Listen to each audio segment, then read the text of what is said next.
The broadcast is now starting. All attendees are in listen-only mode. Good afternoon and welcome to another in the TEDx Learning Series, and this webinar is setting up your event pages on TED.com, and we want to welcome you. And here on the webinar we have Matthew Trox, the Quality Assurance Lead for TED. We have Lauren Cucinotta, who's the Branding Manager for TEDx. And I am Julianne Worm, and I am the founder of TEDx East in New York City. So if some of you have come to the webinar before, you will feel warmly welcomed by us. And if you've been to a webinar before, then you may be familiar with how it runs, but let's just do a quick moment of housekeeping. The first thing is the webinar will last 1 hour, and we apologize for a late start. There was just a little bit of a glitch with the slide deck, but we're all good to go now. It will last for 1 hour, and essentially what we'll do is about the first 45 minutes will be content delivery. And during that time, if you look on your control panel, everyone logged in should have a control panel. You have the opportunity to send in questions. And so I'll be monitoring those throughout the webinar and pulling those out so we're ready at the end for the question and answer period. That will be about the last 15 minutes. You also will get contact information at the end to follow up with questions that you have, et cetera, et cetera. Another thing about the webinar, which some of you may be familiar with, is that we do polling. And so right now we're going to get into our first poll, and just as a little practice, and we're going to go ahead and launch it. And we'd like to know, is this your first webinar? We see that we have about 64 people on, and I see you guys are answering. For each poll, we'll let the duration be about 30 seconds. And there will be polls throughout the webinar, so we have the opportunity to kind of check in with the audience, make sure you're following us, and some of the more pertinent points, we want to make sure we get information from you. And so we're at about 25 seconds now. I see we have about 56% of you are saying yes. Okay, 30. We're going to close the poll. I'm going to share out the results. You can see on your screens 56% of you, yes, this is your first webinar, and 44% of you, no. Great. Let me go ahead and hide that. And now I would like to welcome Matthew and Lauren, and the floor is yours. Hello, everybody. Hello. So it's good to talk to you all. I'm going to basically walk you through the process of setting up your event pages. And just a quick overview of everything that we're going to cover today. Rather than go through every single detail on each of these forms, we're just going to focus on the really important stuff and a few points in the process that can maybe be a little bit confusing. So hopefully clear some of that up. And then at the end, I'm looking forward to getting your questions about maybe even ways that we can improve this process for you all. To start off, I'd like to talk a bit about the technical requirements for actually filling out your event page. So before you get started filling out any of your event forms, it's really important that you make sure your system is actually up to par, because we support certain environments on TED.com. And the first thing you want to do is make sure that you've updated whatever your favorite browser is. TED.com supports Firefox 3, Safari 5, Chrome 10, and Internet Explorer 8. So any of those is going to, we will basically put our stamp of guarantee that the site is at least supposed to work on them. The second thing you want to make sure is that you've got the latest update of the Adobe Flash Player. Some of the components on the forms use Flash, and so they may not work if you're using an earlier version of Flash. And then finally, and probably most importantly, you want to make sure that your JavaScript is enabled before you begin filling anything out on these forms. The forms use JavaScript in several places, and so the forms literally won't work unless you have it enabled. And at the bottom of the bulleted list, you'll find a web address that you can visit and find out, first of all, whether or not JavaScript is activated on your machine, but also how to go about activating it if it isn't. Okay, so and you know what, we're going to go ahead, sorry. I was going to say, I think do we have another poll, Julianne? Yes, perfect, and we just actually were thinking the exact same way. So poll number 2, thank you, Matthew, we're going to go ahead and do, and what we'd like to know is What browser do you use? So if you could share that with us. And I also wanted to answer, there was a couple quick questions. Someone wrote in, should we be updating now? And you should not be updating now because it will take away from your ability to kind of follow the demo that Matthew is going to do. So this webinar will be recorded. You can come back to it and look at exactly what the tech requirements are. So just kind of make a note to yourself to do that at a future date, but probably not a good idea to do it now. So what we see is we're going to go ahead at 30 seconds. Good. Close the poll. Let me share out the results. So 19% with Internet Explorer, 34% Chrome, Safari, Firefox, other. Matthew, do you have a recommendation on a browser that you think people should be using, just out of curiosity? I prefer to remain agnostic on that question. Okay. I personally use Firefox. Okay. Super. So now the floor is yours again, Matthew. Cool. So I know that a number of people who TEDx organizers and users of TED.com actually have multiple user accounts with us. That is, they have multiple profiles. And there are a number of reasons you might want to do that. But before you begin, it's good to remember that you'll only be able to edit your particular events page if you're actually logged into the correct profile. That is the profile that you use to apply for your TEDx license. So Julianne is actually going to open up her web browser, and she's going to log in to TED.com so you can see what it looks like when you're logged into the correct user profile. So here she is at TED.com. She'll click Sign In.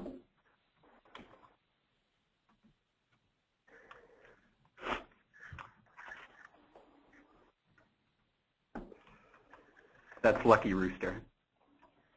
Yeah, that's me. That should have been my incognito name, but now everybody knows it.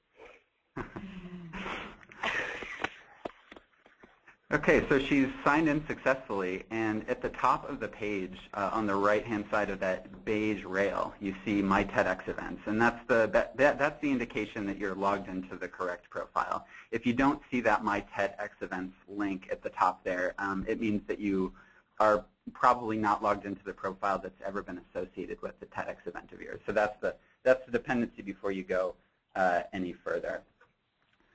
So on this page, Julianne will scroll down slightly just so you can see that you have a few options here. And one thing that I want to point out is that you have, below your list of licenses, you can see that there are two different groups of events. There are upcoming events and there are past events. And so since many of you have multiple events in the system, it's possible that you'll have a set of past events and a set of upcoming events. But what's important to know is that these event pages display different information depending on which type it is. So the forms that you'll be using are different depending on if the event is in the past or if the event is still in the future. So, and Julian's then going to open up actually both of those so you can quickly compare what they look like. So let's start with an upcoming event if we can, just so you can see that. Okay, I do have an upcoming event, right? Here we go. Yes, I have two. Which one shall we open? Let's do this one. Either one, actually. Okay. So I actually just got this license approved yesterday. Congratulations from the team. Thank you. Okay, tell me what you need me to do. Yeah, so I just wanted to quickly glance at this and pay special attention to the About This Event section that's currently at the top left of the current view. So you can see date and time information, your venue, etc. With that in mind, I'd like to look quickly at what a past event form looks like, because this is where the critical differences come into play. Okay. So would you like me to log in to TED.com on another screen, or just go back? Actually, if you just hit the back button in your browser, we'll just go to the past event from that overview page. Okay. Okay, so you'll click great. Add Highlights. Okay, so you can already see that it looks quite different. Under About This Event, you'll notice that a lot of the form fields are actually gone. So in particular, you'll note that the date and time fields are gone. Those can't be edited in a past event form. The venue can no longer be edited, the location, and whether or not the event was open or invitation only. So the reason I bring this up is that the date that is entered in the field when you're editing an upcoming event form actually determines when your event page becomes, technically speaking, a past event. So when that date hits, the system actually sort of converts your page to a past event if it had been in an upcoming state. And when that happens, those fields become locked. So it's a good thing to think about through the process is that whenever any of the information under about this event changes, you want to make sure you change it right away because that actually affects what you're able to edit on this form. So that covers that. Did we have another poll, Julianne? Yes. Let's go back to this. Perfect. We're going to go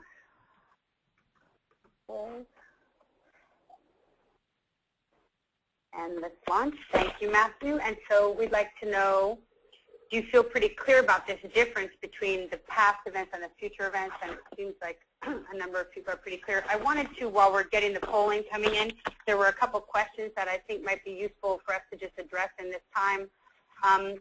Matthew, one person is asking, how do we gain access if we are a team member but not the licensee? That is an excellent question. Basically, team members, when they're added to the profile, don't automatically get added to any list that allows them to edit the form. Basically, you have to be logged in as one of the primary co-organizers in order to edit either of these forms. So you, what's that? So only 2 people max can ever edit an event page form. It's the primary licensee, the person that holds the license, and a co-organizer, which is designated by the primary licensee as the co-organizer through their TED.com profile. And they're the only 2 people that can edit an event page, and they do that through their TED.com account, the same as above. A co-organizer's page will look very similar, almost the same as a primary organizer. So there's only 2 people max that can edit any event page. Thank you. And we're just showing that, great, 98% of you feel very clear about this, so that's awesome. And a couple other questions just to piggyback on that, Lauren and Matthew, is it possible, so if the date was introduced wrong, maybe we can talk about that. Once this event has passed, what is the recourse for that? And I know, Matthew, you probably have something on that. Right. So once the date is passed, those fields are completely locked. You actually can't edit those yourself, and there's really no built-in mechanism for us to be able to change it, which is why it's really important that you sort of monitor that and know. Just be mindful of when you've set the event date in that profile, because the switchover is more or less permanent. And then one other question that relates to this that I want to make sure that Sonia is asking, that I'm understanding. Is it generally possible to have 2 accounts for 1 license? So if 2 people have TED, profiles, will the event be listed if there aren't co-licensees? I don't know. You guys tell me. No, there's no such thing as a co-licensee. There can basically one license per. Well, actually, it's more 1 profile per license. A particular organizer can obviously have a license in effect that has a number of different events, and you can have multiple licenses if those licenses are of different types. But 2 individuals with different profiles can't share a single license.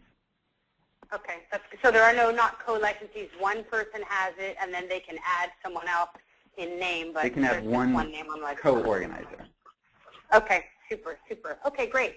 So we're done with that poll, and the floor is yours. Cool. So let's just do a demo of filling out the upcoming event form. So if we could go back in the browser and then click on Edit Event Details. Okay, great. All righty. Okay, so we've basically covered what's under About This Event. That's the section that, it's most important to keep up to date. And I'd like it if we could actually scroll down to the bottom so we can look at this, this piece that might be a little bit confusing. It's how you go about adding confirmed speakers to your profile. Okay, great. So when you add information into this field, you'll actually see this information represented on the event page that faces the public. And so it's nice to have a bio, and it's nice to have a URL to link to, but actually adding it might be a little confusing. So Julian's going to fill in some information here, and we're going to show you just kind of a little bit of a gotcha having to do with that add button. Okay. When, the URL, good. Sure. I was going to say any field on these forms that requires a URL, you need to actually include the full web address. So that means http:// and then the full address. So you can't use a partial address like Microsoft.com or TED.com. You have to use the full one, or else the addition of the link to the name won't actually take. So once that's information is entered, you can click the Add button. Hopefully it'll work. If it doesn't, we'll talk about it. Okay, so it looks like the site is hanging right now. It may have to do with the fact that the browser has been open for a certain number of minutes. Okay. So could we actually, Julian, could you refresh the page just to see if this is actually a bug in the code or if this is has something to do with our session? Okay, so everything looks good. Okay, so let me try it one more time. Looks like, sure.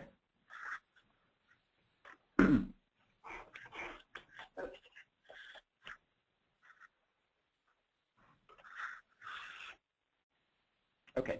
Yeah, so it looks like the Add button is throwing an error right now, and you can see at the bottom of the browser window there's a little note that says there's an error on the page.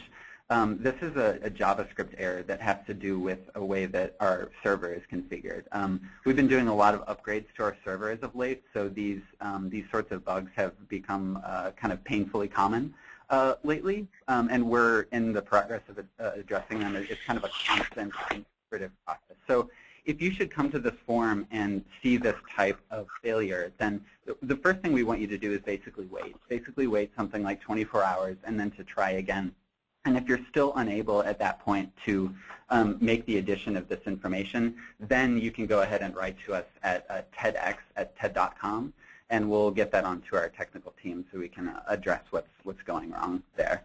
But in the case of a successful ad, what you'll see is the speaker's name appear to the right-hand side of that field, and then that's basically partially attached the information.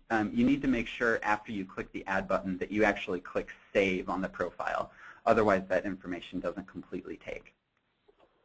So down here at the bottom, if it were to go in, I would then come down here and save the entire page. That's right. Okay. I'm going to do it just because I maybe put in. And so then it will come to this and show us the front side if I had added any information. Yes, it would appear under About This Event.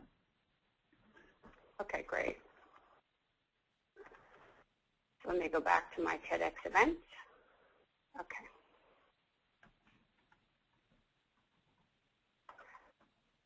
Alrighty.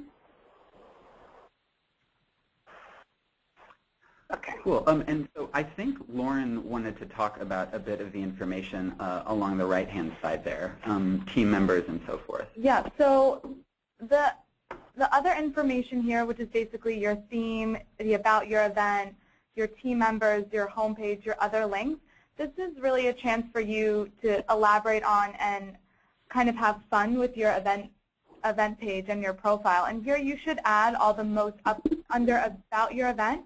You should add all the most updated information you have about your event, what your theme is, kind of what the feel is, what's going on. So anyone coming to TED.com that is searching for events in their region or during a period of time can come to this page and really know and understand what is going on at your event as well.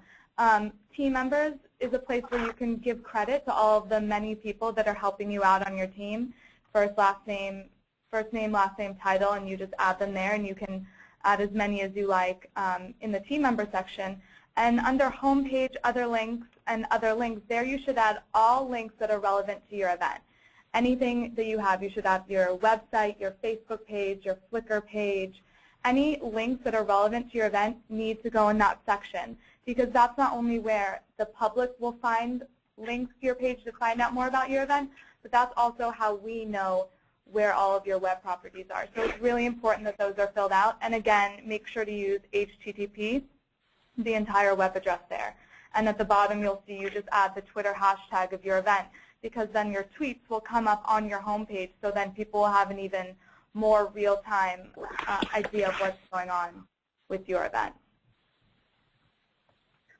Awesome. And a couple quick things that have come up I wanted to ask. There's been a number of questions coming in, Lauren, about how do people add a co-organizer? So do we maybe want to show them that? Adding a co-organizer is something that only the TED.com, the TED team can do. So you're either adding your co-organizer as you're applying for your license, and you can designate that in your license view, and they have to have a TED.com profile, or it's something that you can email us individually if you don't have a co-organizer after the fact. But that is not something that the user will be able to do. That's only something that we can do. And just to recap a little bit, adding a co-organizer basically needs to happen at the time of the license application. So when you fill out the initial form for the license, you can specify it then. But after that point, we'll need to do it for you. You'll need to email us and ask.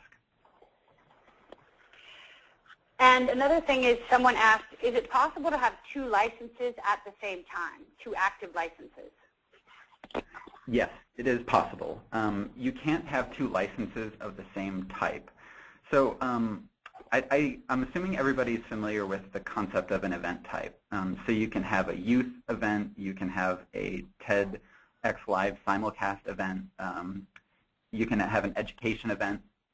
So those different types of licenses basically allow you to hold multiple at the same time. So you can't have 2 standard licenses, but you might have 1 standard license and 1 unique license.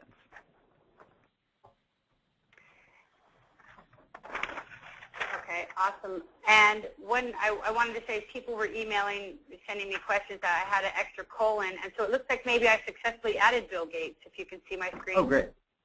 It's just, just like, so yeah, thank you, webinar folks, for pointing that out. So I fixed that so you can see that we have Bill Gates listed. Now I'm going to go down to the bottom. He's really not speaking at my event, but we can all have our dreams. And so I'm going to go ahead and save it, and let's see what it turns out to be on the other page. Yeah, so confirmed speaker Bill Gates. So just to kind of show you that. And I think it was useful to show, so Matthew got to share with us that there have been some tech problems, so it's probably really important to make sure we all do our due diligence with the details, but also that if it doesn't work, don't be surprised and know that wait 24 hours, follow the protocol that Lauren and Matthew are sharing. Okay, so you guys are back in charge. So I think we can move on to look at the past event page now. Okay. So if we could go to your TEDx events. Great. Let's go. Okay, the upcoming past events. Okay, let's go to this one. Okay, great. So the first thing you'll note about this page is that a number of the fields are already populated with information. So when your upcoming event transfers over to a past event at the point your event is held, that information actually gets carried over. So a lot of the information is there already, but it's a good idea to update it just to, for example, you might want to switch the language to be in the past tense or to refer to it from the stance of looking at it in terms of highlights rather than as an upcoming event that you need to promote. So you can see there confirmed speakers. You can see team members that Julianne has added. But there are a few items, one in particular that I'd like to walk you through adding. on this page. And one new field is the field for a YouTube playlist URL, which is at the very bottom of the page. Okay. And the reason this might be confusing is that this field can only accept a certain type of URL. There are a lot of URLs on YouTube that you might think are URLs of a playlist, but actually aren't. So I'd like to walk you really quickly through the process of actually finding the URL of the playlist that you want to add to your event page. And so Julian is going to go to YouTube. There's no need to log in. You can just go to youtube.com. Okay. Awesome. Okay. The next step is to do a search for the event that you want. In your case, Okay. I'm on TEDx. okay. And then on the left-hand side, you'll see a search options link. You'll click right that. here at the top, then, this blue one? Yes. Okay.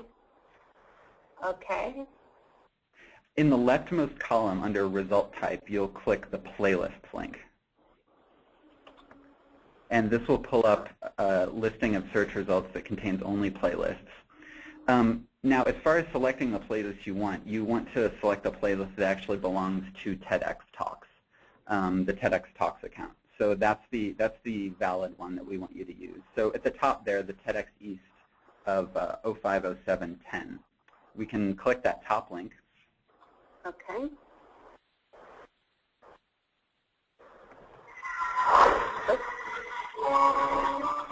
Okay. And just above the carousel at the bottom, on the left-hand side, there's another blue link that says TEDx East and the date, and you click that. And the address that appears in your browser's address bar is the link that you want. So I know that's a pretty epic process, isn't it? No, and then so now I'm going to control copy, and then go back to my TED event page and put it in here. And then save, right? Yes. Okay. And then this is what it will look like on the other side. Okay, so it looks like your Flash player might be out of date, or maybe it's not enabled on your browser, but you can see where the module would appear on the page. So what you'll see is a YouTube playlist that contains all the videos, and it will automatically populate on your page, presuming you've supplied a valid URL in that field. Okay, awesome. I may need to do some troubleshooting because I thought I did update my Flash player. So I'll have to figure what's going on with that. Alrighty, so super. Thank you so much. Mm-hmm. And then the last thing I wanted to point out on the editing of the form is just the uploading a photo.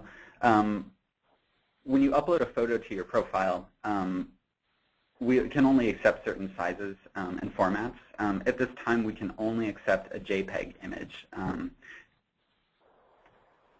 So I have some photos that you sent me, and one is this format. Right. And this is, so this is not JPEG. Go ahead. So this is a PNG image, and if you had attempted to upload this image, then you would receive an error. You need to just make sure that you upload a JPEG version of the image. So I had sent Julian a couple of samples of images just to illustrate the difference between what is of a valid format and what isn't.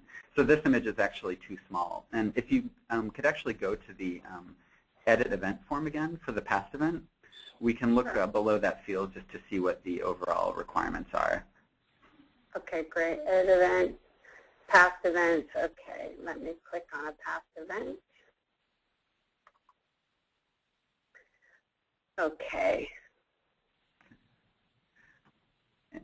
So just below the photo thumbnail there, you see image upload instructions, and that gives an overview of all of the qualities of the images that must be that must be present in order for the image to upload successfully. So there's a file format. It has to be of a certain file size, under 1 megabyte, and then it also has to fall within a certain set of dimensions. Okay, awesome. I will say I remember when I was doing my past event pages, I did have a lot of trouble with the photos. Like had to resize them and get them all squared away. So just as you guys are setting up your pages, just know that it took me some time to get it done.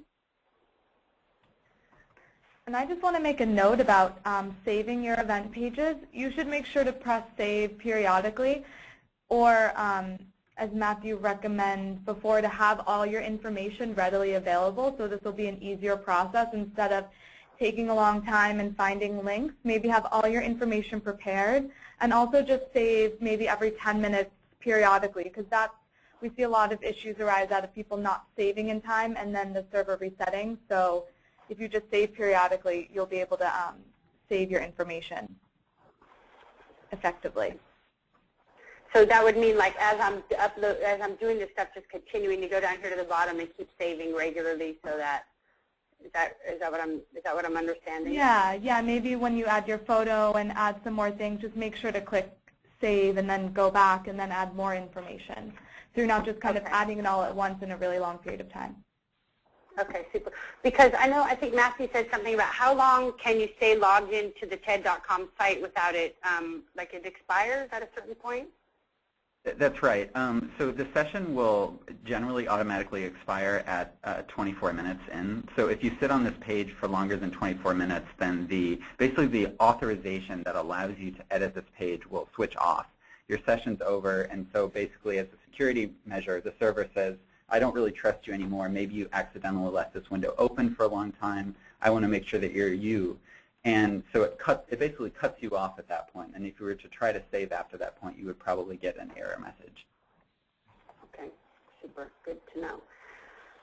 Are there any other special things I should know about in the demo to set up, or should I go back to the PowerPoint presentation?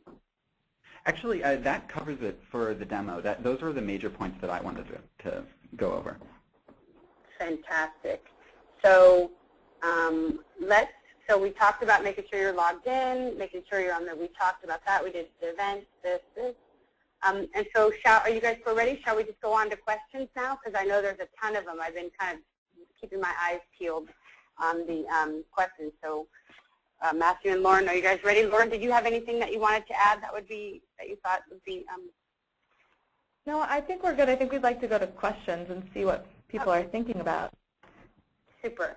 So if a confirmed speaker cannot make it for whatever reason, is it possible to remove a name from the list?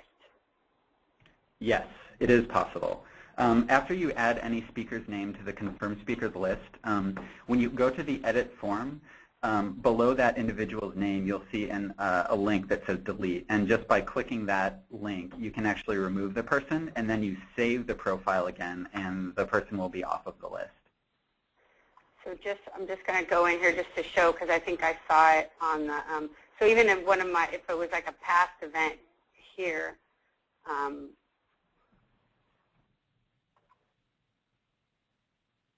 when I go down, all of the speakers have the opportunity to either change the bio or take them out. Yeah, so if you click delete on any one of those items and then save the profile, important to do that afterward, the speaker will be removed from the public-facing page. Okay, super. Let me see okay. Someone has only a Facebook page. Should we put it in the home page or other links?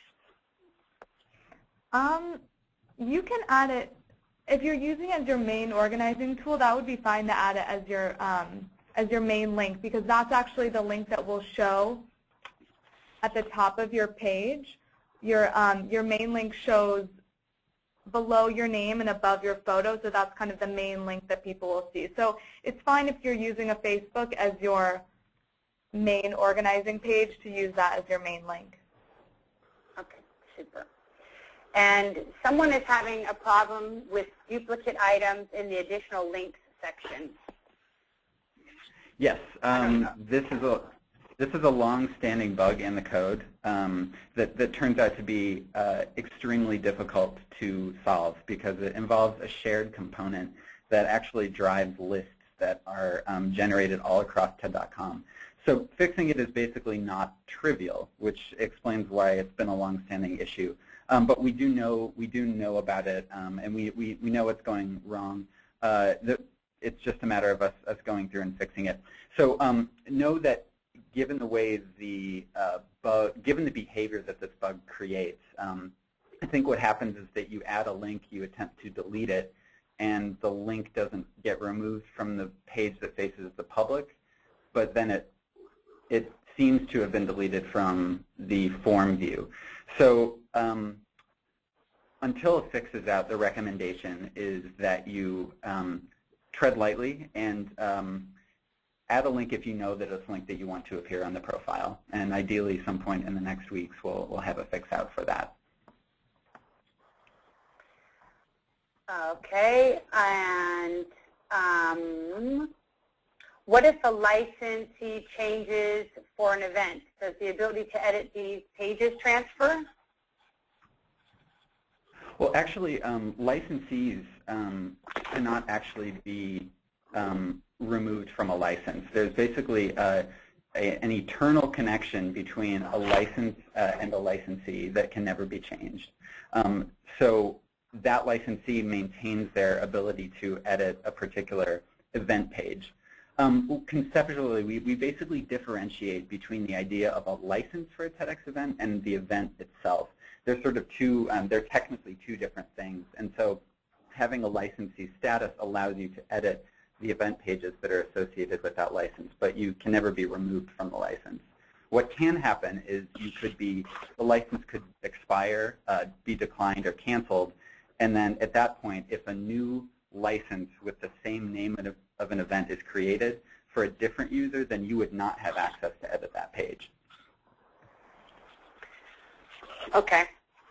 So so I can make sure I understand too. So if I have a license for an event and I'm not going to do it, I would either need to remove myself by contacting TED and TEDx, and then someone else could reapply using the name, and then it would transfer to them. But it would be me declining it and them reapplying?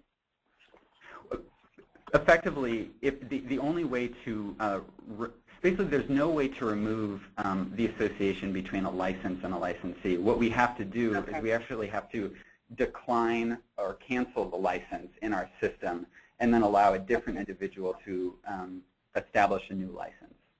Okay. And so another question is, will the info on this page only be viewed by TED members or the public? If by the public, how is this different from the actual website for any given event?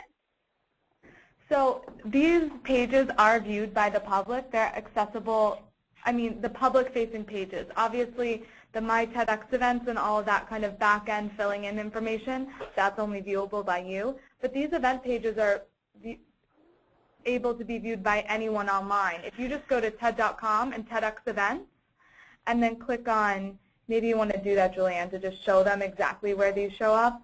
Just go to TEDx events. Yeah, so you're here, so go to TEDx events. Not mine. Okay, I'm sorry. Yeah, right there. Okay. Super. I'm a little slow. Sorry. Okay. It's okay. Go to so this is the TEDx homepage. So if you just scroll down. Okay. Oh, okay. There's this lovely map, and you can view upcoming events by date. That little link that's find upcoming TEDx events near you. Go up a little. Up a little. To the right-hand side of the map. Yeah, to the right, above. Right here. Right here? No. View upcoming events by date. Yes. Perfect.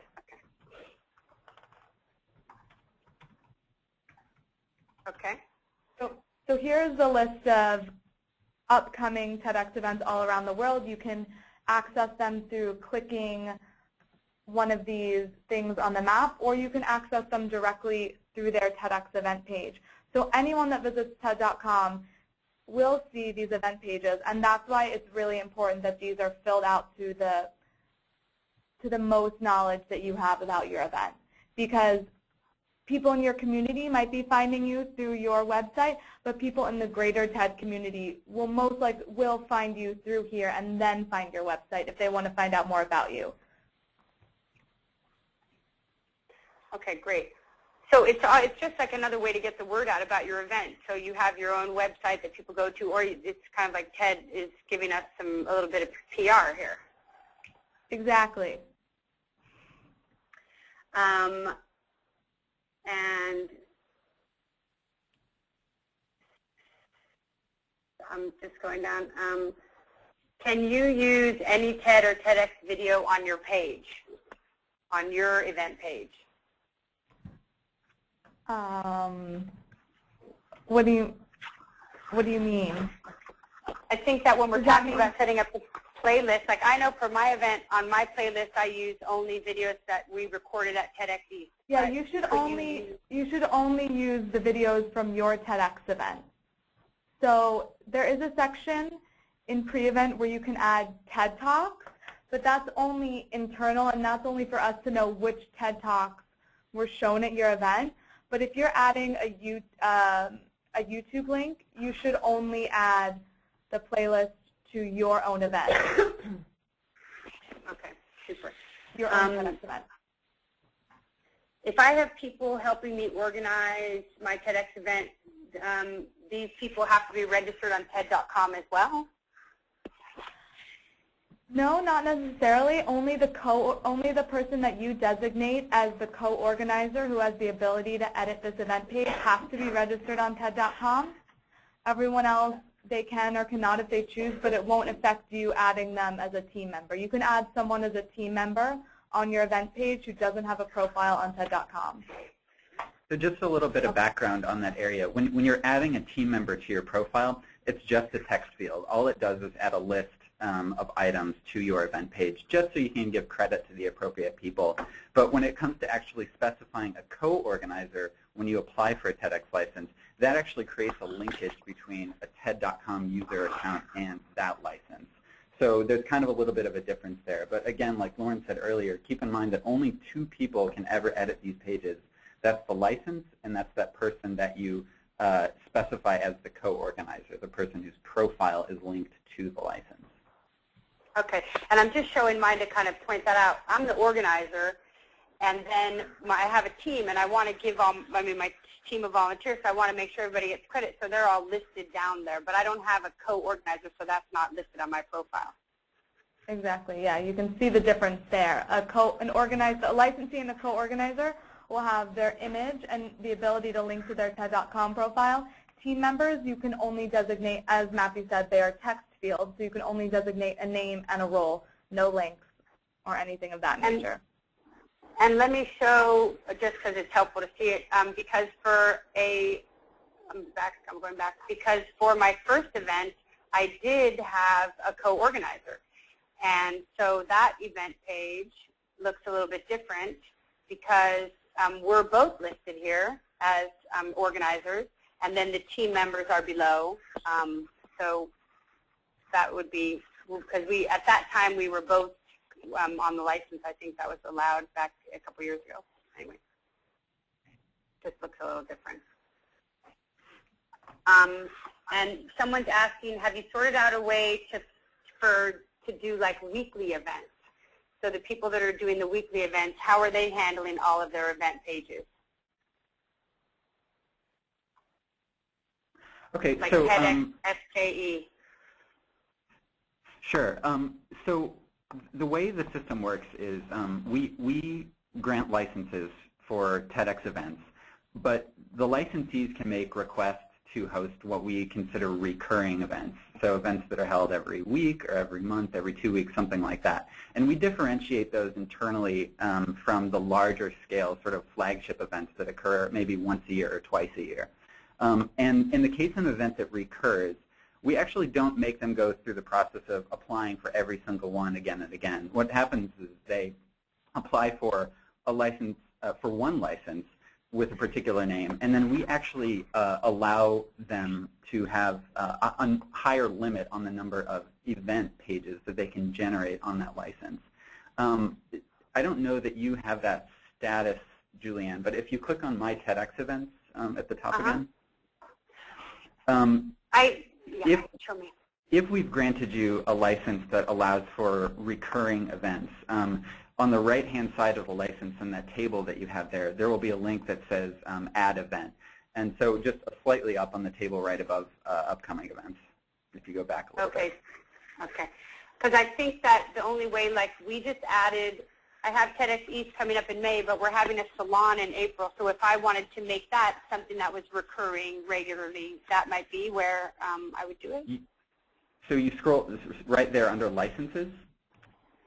So under the on the license table, if you had a license that had been granted the ability to generate multiple events, then next to that edit link that you're above, there would be a link that says Add Event. And basically clicking that will generate a brand new event page that you can then fill out and it will be auto-populated with some information. But it looks like right now you basically have the typical setup, which is one event per license. Yeah, I can't be doing any more events. So yeah, we're in good shape here. I want to also say to the questions that are coming in, there's a number of questions about branding, sponsorship. We're not going to address those in this webinar. If you guys have questions about that stuff, probably the best thing is to go to the TEDx section of the TED.com site and read the branding guidelines, because we're just going to focus on the events pages. And since we still have a ton of questions, we're going to really focus on that. So I want people to know I'm not just ignoring you, but that's not germane to the discussion today. And someone wants to know if they have a license for an event that's now been canceled. How do they delete the actual license? What happens there? Okay, so basically there are a number of different ways that we go about basically canceling an event, and the nomenclature is sort of our own vocabulary. We call declining an event, when we decline a license, that basically shuts down the license. It renders it inactive, and it also removes any events from the system. So when we do a decline, that actually removes any public-facing page. Julian, if you scroll up slightly, I can show you some examples of decline license. Now, just so everybody listening knows, these weren't declined because Julianne, committed a crime or anything. Really, decline just means not only don't just close the license, but just remove the event pages, because we don't want them to be visible to the public. Event pages are generated automatically, and so we occasionally rely on the decline action to remove them from the system. When we cancel a license, that basically expires the license itself, but it doesn't remove the event page from the site. So there's a difference between those two actions, and you can see that reflected on this page. And on this one, TEDx Teach New York City, I decided not to do the event, so I communicated that to TEDx. And then on TEDx East Youth, that's a naming thing. That's not an allowed name. So TED said, if you want to do a youth event, you have to reapply using our nomenclature for the naming. So just to kind of share with people the reasons why it would be declined, but still registered as you having applied for a license. But I don't have those event pages. Okay. So if you have a license and you have an event page set up, but you've decided that you basically have canceled the whole thing, you're not going to hold the event, you want the pages removed, you can actually just contact us at TEDx@TED.com, and we will do the decline action. Again, no need to be worried about the word decline, and that'll remove the event from the system and the association of the license. And another, thank you so much. Can I add one thing? Yeah, go. One important thing to know is that the word decline is not ever visible to the public. It's only visible to you and basically to the TED staff. So it's like our secret. We know what it means, but the public will. There's no way the public can see that you have a decline license. So it's not like a blemish on your public record or anything like that. Oh, there's such shame with that word. Okay. We'll have to fix that, I think. There's a couple other. I know everybody's in my account now. I'm so embarrassed. How do we remove? Someone wants to know. They say that it shows on the TEDx map that their event has tickets for sale, and they want to know how can they temporarily remove that. Okay, so you do that by editing the event page, assuming it's an upcoming event. Okay. If it's carried over to a past event, then that field actually won't be editable anymore because it's assumed that whatever the state was when it turned over is the state that it was when the event was held. So if you scroll down just slightly on the left-hand column. Is it here, is your event full? Is it open or invitation? That's it. So you can, assuming that you want to sell tickets to people of the general public who might be interested, you could leave that as open. But if it's invitation only, that means that you aren't making tickets available. And then the other option that you can set is whether or not it's full. So if you want to be clear that yes, you did allow the public to attend, but it's just there are no seats left, then you can specify that in the radio buttons above. Okay, super.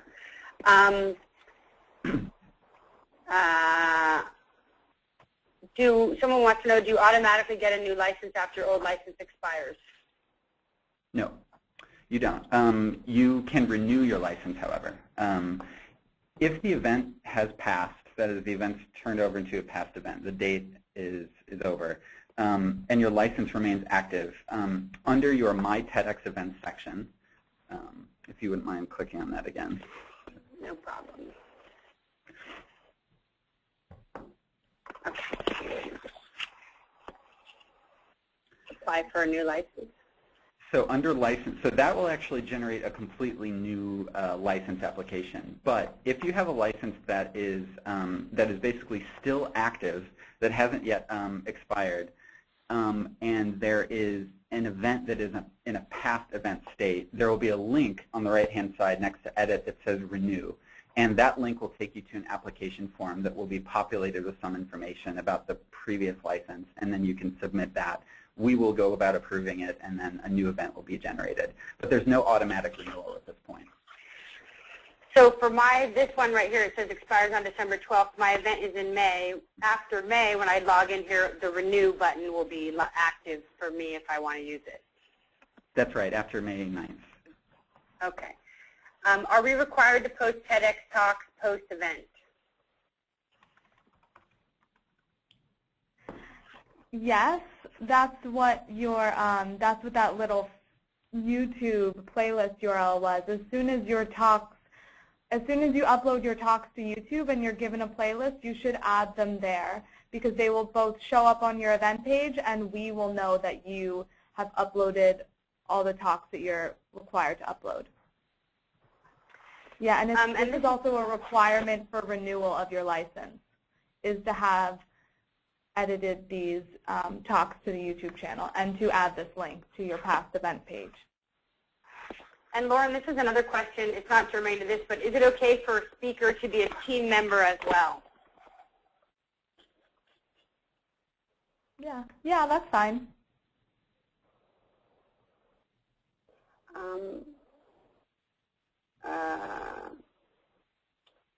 Okay, I'm just going through. It says, okay, what about this? You guys can help with this.